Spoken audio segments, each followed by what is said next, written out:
Yo, what is going on, guys? Welcome back to my YouTube channel. Today I'll be breaking down the full card of Nurmagomedov versus Shabliy. This is my first Bellator card, and I decided to do something different to kind of expand on my YouTube channel. So we'll do a Bellator with the UFC cards, and we'll also try to do the Rising cards as well. And they're once a month anyway, so I might as well just put them in here on the YouTube channel. So yeah, basically this card since this is my first card, Bellator card that I broke down. I've kind of struggled to find footage of some of these prelim fighters, so I'll do my best. First up on the card here, we got Aysia Cortez versus Ashley Finer. With this fight, I kind of struggled to find footage on Aysia Cortez. Sorry. There's literally none. She has fought in the Bellator very long time ago, like almost 9 years ago, and that was when Tito Ortiz was fighting. It was like Bellator 142. I couldn't find anything on her. All I know is, like, even on YouTube, couldn't find anything. All I know is she's had a win streak. She's fought outside of Bellator as well, like on Combat Night. She's got a background of Kosho, Ryu, Kempo, and Jiu-Jitsu, some Gracie Jiu-Jitsu. So yeah, there's nothing. Honestly, I couldn't find anything at all. So she's going against Ashley Diner, sorry, who is pretty much still new to Bellator. She hasn't had a fight with Bellator. She's got hardly any activity as well, like almost 1 year, 4 months ago. Last fight was against Foley. She's got a move to her background, so she's a pressure fighter, throwing a lot of leg kicks and a lot of 1-2s. She's got some good takedown defense as well, so yeah, it's just a bit of a hard one, this one, because one, I've got no footage on Cortez, and two, I do have footage on Thiner. So I'm gonna go with Thiner because more active fighter compared to Cortez at the moment. Like Cortez, yeah, fought almost 2 years ago. And like, yeah, it's just I can't find anything. So even if you're a betting person, maybe stay away from this fight. But Thriner's the pick here. Yeah, it's just a weird breakdown, this one here, this fight. Next up, we've got Josh Hokit versus Sean Rose. Hokit here's only had like one fight here in the Bellator as well. Going against someone like Sean Rose. Sean Rose fought a couple of months ago. He had a TKO versus Kendall. Had a loss there against Vasquez by armbar in Cage Warriors. So Josh Hokit here, I wouldn't really rate his striking, to be fair. His striking's okay, like he does enough to pressure forward, and then he'll be like just heavy on his takedowns and grappling, so he's more of a wrestler and a grappler than a striker. In this matchup, I'd say Sean Rose probably would be more of a striker. But his takedown defense ain't that great either. In that Cage Warriors fight, you can see he was taken down and submitted. So with a heavy wrestler like Josh Hokit, maybe he could get KO'd if he gets too desperate for the takedown. But I think early he's got to be more composed in this fight compared to his last one, because I've noticed in his last fight he was constantly like rushing for that takedown, and he was very desperate. So I don't feel like he's gonna be too confident on the striking here against Sean Rose, but he's gonna have to be. But I'm gonna go with Hokit with the pick here, but I wouldn't be surprised if Sean Rose does get the carry in this fight. But I feel like Josh Hokit can get this fight to the ground and uses wrestling and even uses grappling against the cage, because I just don't rate Sean Rose's takedown defense. So Hokit's the pick here. Also, yeah, so 97%. Going with Hokit KO, 3%, obviously with Rose there. Next up, we've got Bryce Meredith versus John MaCalolooy. MaCalolooy. Oh my god. I don't know. We'll just call him John, yeah? So basically, Bryce Meredith, he's coming up a win streak here. He's fought 4 months ago there in the PFL against Ty Johnson. Wrestling background, NCAA, and he's a very, very aggressive striker. Gets in the opponent's face Russian combinations and quickly level changing when when the opponents got their back against the cage. So he's very good like that with the pressure striking and the level changing, and uses a lot of ground and pound. And going against someone like John, sorry, here. Yeah, it's just John just hasn't been active. I couldn't find any footage on him either. Like, he hasn't fought for 12 fucking years. Like, he's had a win over Alex Perez like a long time ago outside like the UFC. But other than that, he just hasn't been fighting. And also, I've been digging deep into his page just to see what the hell he's about. He's more of an instructor than a fighter. So, from what I think is, like, John obviously he trains jiu-jitsu, kickboxing, boxing, says on his page and whatnot. But I feel like he's been throwing some money at him to take this fight, for Bryce to get not obviously for Bellator's trying to make Bryce look good to get a win over someone like Jonzo, experienced vet. But yeah, there's literally nothing on this guy on YouTube as well. Like, no amateurs, no nothing. So Bryce is a pick, younger guy, more active, obviously more active than this guy 12 years ago. So Bryce Meredith is a pick here. Also, I do apologize with the dog snoring in the background. That's going to happen in pretty much every video, just the way my setup is. Next up, we've got Grant Neal versus Khalid Murtazaliev. Oh my god, I'm going to butcher these names. Well, Grant Neal here is coming off a loss against Luke Trainer. He had a win over there, American. He's not too bad of a striker. You know, he mixes up his takedowns as well. He's okay. I wouldn't really rate him too well. Going against someone like Khalid Murtazaliev, I think, yeah, it's just gonna be, it's one of those things like who's gonna be the better grappler and wrestler in this matchup. Khalid here, he hasn't really been active as well. He's fought like a year ago against Tony Johnson, but I feel like Khaled's striking and his takedowns, I think, is going to be a lot more better, and he's also got some nice submissions on his record too. So it's going to be a close matchup. I know a lot of people going 18% with Neal and 82 with Murtazaliev. Yeah, I'm going to go with Murtazaliev. I feel like his grappling and wrestling is going to be a lot better, but the activity is a bit skeptical. So low confidence pick with that one. Next up, we've got Masayuki. Fuck. Masayuki versus Herman Terrado. Yeah, I'm not gonna butcher these guys' name and pronounce the whole thing. Yeah, so with this fight here, Masayuki is coming off a TKO win almost a year ago. He's got very good striking, but the problem is what I've seen with him is he's got his head up high. But he's got some power behind his hands and throws a lot of straight shots. Stays in range. He's got some good takedown defense as well, decent grappling there against the fence. And going against someone like Herman Terrado, he's another guy that is not looking good. He fought 10 months ago, but hasn't had a win almost in 7 years. So obviously Bellator again pushing Masayuki to look good. Masayuki to look good. So with Herman Terrado, even with his win like 7 years ago, he did look sloppy there towards the end. Like his gas tank was fading as well. His striking is not that great.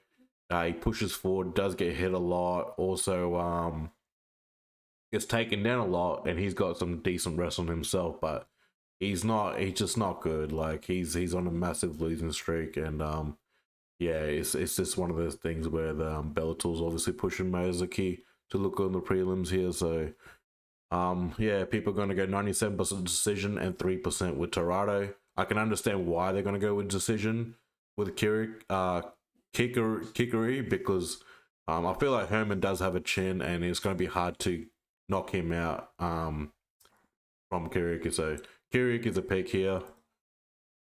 It's probably not how you pronounce it, but I don't give a fuck. Anyways, next one, Jora Newman versus Aliev. Imamshafi Aliev. Jora Newman here, coming off a win against Matthew Perry, submission there. He's another guy that's very heavily on wrestling. He's got some decent range with the striking. Doesn't he throws a lot of straight shots. He doesn't. He did like didn't rush too much in his last fight. In this fight before, I felt like he was rushing it too much with striking, but I feel like he's a bit more composed now and throwing some decent leg kicks in there. And yeah, like I said, very good with his wrestling and grappling. He's got some good jiu-jitsu there, so he's got a couple of submissions on his record as well. Going against someone like Aliev, Imamshafi Aliev. He's got some decent. He doesn't throw too much output. He's very very heavy on trying to get the fight to the ground, get his takedowns, and he's got more of like a Khabib style. Like he will literally lay and pray. So it's gonna be excuse me. There'll be a lot of lay and pray in this fight if Aliev does get this fight to the ground. He's very good with his scrambles as well on the ground and getting to the next transition. So yeah, he's got that Dagestani he's got some that Dagestani grappling there in the background and wrestling. And very good with submissions. So that's going to be another key as well. I feel like his jiu-jitsu may be a lot better than Jordan Newman's on the ground, and he's going to be better at getting to the next position or transitions if the fight does hit the ground. But yeah, striking wise, I wouldn't rate Aliev too much. He doesn't really throw too much output, kind of pushes forward, put his chin down, throws like a couple of strikes, and then very heavy with his wrestling. So very heavy on the takedowns there. So look, 20% people go on Newman, 80% Aliev. I can understand that because Aliev obviously how good his grappling and wrestling is, but then again, like Newman does have that wrestling background from college. But yeah, it's a hard one because it's still new to like combat sports compared to Aliev. I feel like it, and I feel like maybe the jiu-jitsu will be a lot more better Aliev in this matchup. So Aliev's a pick here, and like I said, 80% people going to Aliev there. Next up, we've got the main card here. Yancy Medeiros versus Jora Ayvazyan. Yancy Medeiros, a lot of people know, former UFC vet. He's got some decent striking. He does get hit a lot too. Throws a lot of low kicks, body kicks, and straight shots, and even hook counters. Yeah, defense-wise, I don't really rate him as well in the striking. Can get out grappled on the fence there, can get taken down, but he does well to get up as well. He's got some good jiu-jitsu as well. Yeah, just in the UFC he didn't do too well there, but he had some nice fights there. And going against someone like Jora Ayvazyan, he's another guy, you know, just does enough to put his striking out there to get the takedown. So he's a very heavy wrestler, grappler. He's going to be looking to get this fight on the ground. And I feel like this is going to be a very frustrating fight for Medeiros. I feel like Ayvazyan is going to push forward. And once Yancy overcommits with striking, because sometimes he misses a lot too, Yancy, I've noticed too. So once he overcommits on striking, bang, takedown. This is going to be constant takedowns. Probably using the cage as well. For his takedowns, and yeah, he's just gonna be annoying for Medeiros, his style, and I think he'll out grapple and out wrestle Medeiros to a decision. So a lot of people are gonna go 10% Medeiros and 90% Ayvazyan. I wouldn't think it'd be a KO. Probably be like, it could be a TKO, but yeah, 90% go with him. Ayvazyan. So yeah, he's a pick here as well from me. Next up, we've got Douglas Lima versus Aaron Jeffery on the main card here. Now, Douglas Lima, we all seen his highlights as well. He beat Rory McDonald back in the day for I think it was $1 million in the championship. And since then, he's kind of been on a bit of a skid. He's getting old too, pushing 37, so background kickboxing. He had some decent takedown defense back in the day, but I feel like the level of competition going up and Douglas Lima getting older, he's starting to get taken down a fair bit. Lost to Jason Jackson by constantly getting taken down. Lost to Michael Page. Lost to Amazov, Gerard, and had a win recently against Dinas, but yeah, I don't know. Like I feel like he's just kind of lost a step too. So with going against someone like Aaron Jeffery, Aaron Jeffery here is coming off a loss against Edwards. He's a guy that loves to push forward and throw combinations. He's got a mullet too, which is crazy. That's an old picture there. So yeah, he's got a mullet, pushes forward, throw combinations. He's got some nice TKOs on his record there too. He knocked out Austin Vanderford. I don't know where Austin Vanderford is these days. And lost to Edwards there. And uses grappling a lot too when he throws combinations. Like uses a lot of he tries to wear down his opponents against the cage there as well.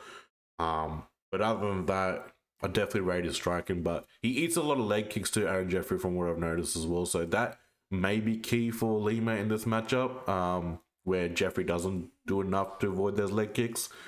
And does get hit a lot as well, as much as he's good offensive. I think this is going to be a close fight, to be honest. Even though he's got 4 L's, Lima, I think that his experience may be a little bit too much for Jeffery. But again, it's a hard pick. So look, Lima 43%, people going 57% from Jeffery. That's close there. I'm gonna go with Jeffery. I think he will outstrike Lima there with his hands, but again, like I said, the leg kicks may add up for Jeffery there, and he may end up losing by decision. And it's gonna be a close fight, but I'm gonna go with the younger guy here, Jeffery. My name is Ev. Anyways, next up we've got. Hold on. Yeah, next up. Sorry about that. I fucked around there for a bit. But yeah, Jeffery was the pick there, Aaron Jeffery. Next up, we've got Lorenz Larkin versus Levan Chokheli. Larkin here, old ass dude, coming up a win against Alan Dominguez. He knocked him out.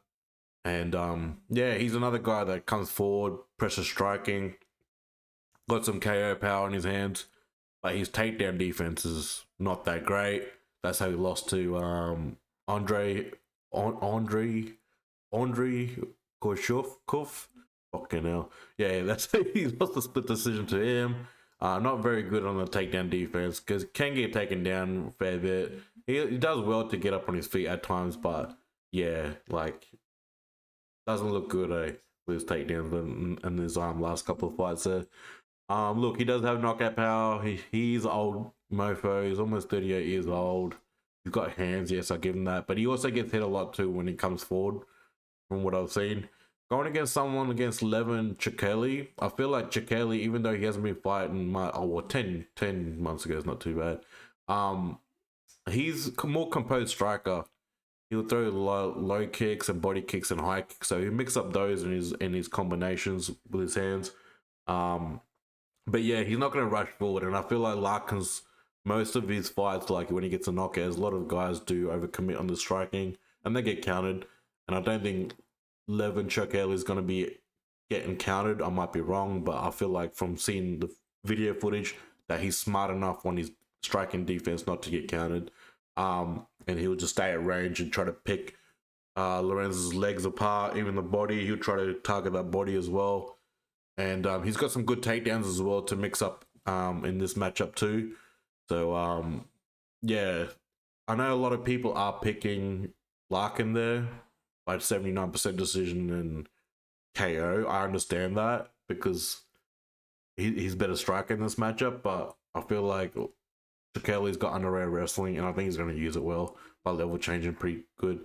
So 21% going Chokheli, fair enough. I'm going to go with 21%, but again, I might be wrong, but I feel like Chokheli's going to be too smart not to get caught up in exchanges with Larkin, but I might be wrong.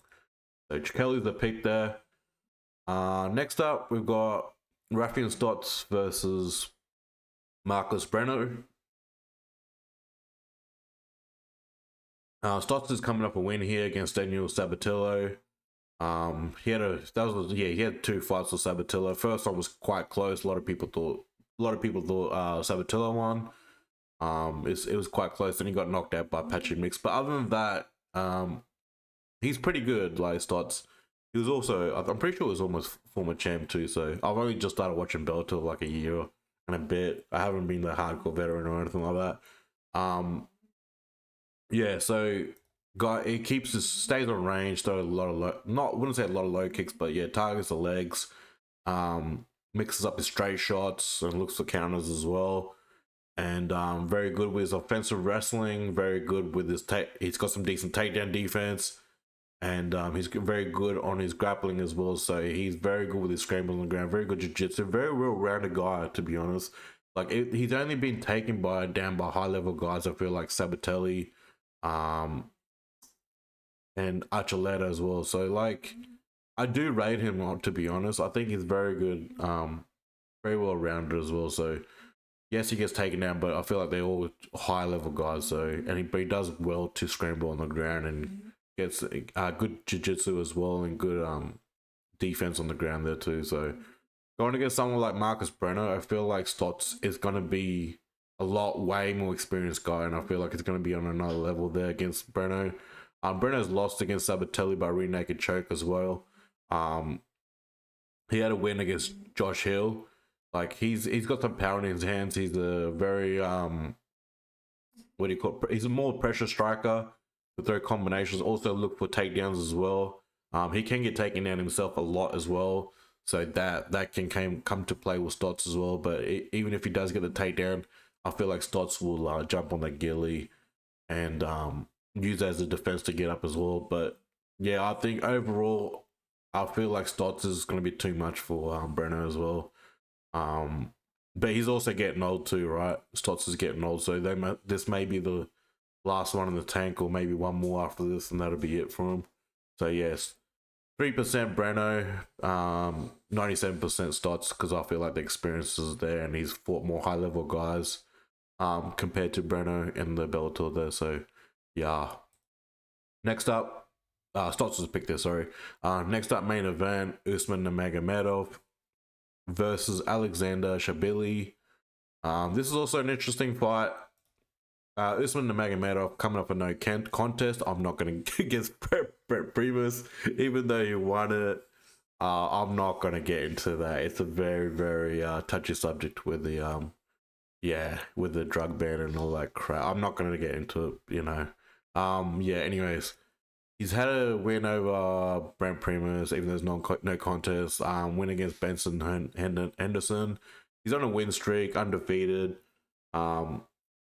He's good. He definitely should test himself out in the UFC if he could. Like, besides all the doping scandals, all that crap, it is what it is. He is high level. Very good with the bleed kicks, side kicks, and the low kicks.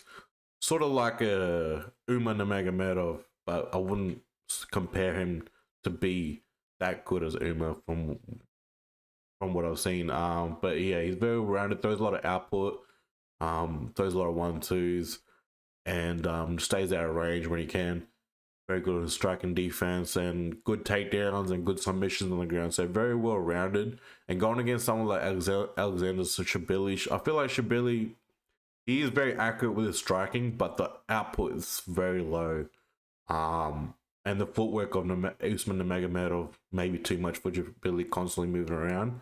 I feel like Alexander he's good. Like, he does some damage. He puts out some damaging shots. But I just feel like the output is just not there. Yes, he's accurate.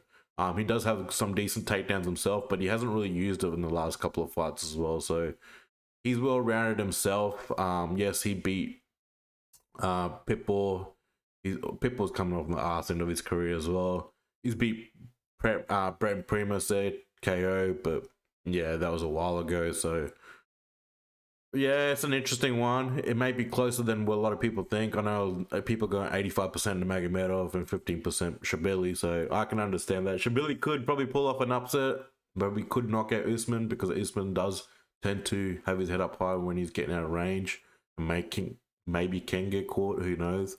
But yeah, Shabli's activity, his output is just not there, and I feel like he's going to lose on the by decision, not easily, but yeah, could be by a margin. So yeah, with Usman's Nurmagomedov's output's just going to be too much for him. So yeah, Usman's the pick here. And yeah, that's my full breakdown of the Bellator card.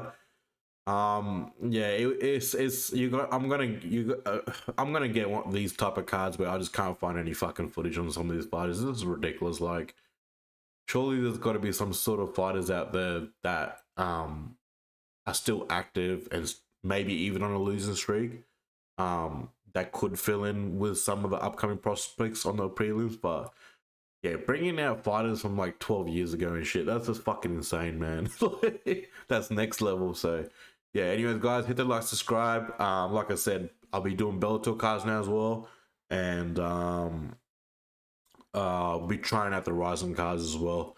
They do a lot of mixed up kickboxing. They're doing bare knuckle as well, but I don't know if they are gonna be putting those mixed kickboxing and bare knuckle into like Risen 48. I think it's all just gonna be MMA matches.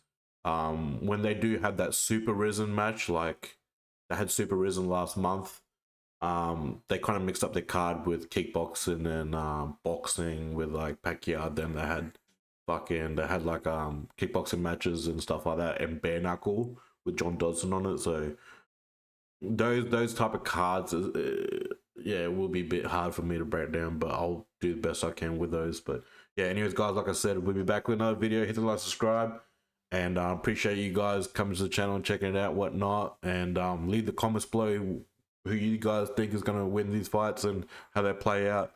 And again, we'll be back with the next video. Cheers, guys.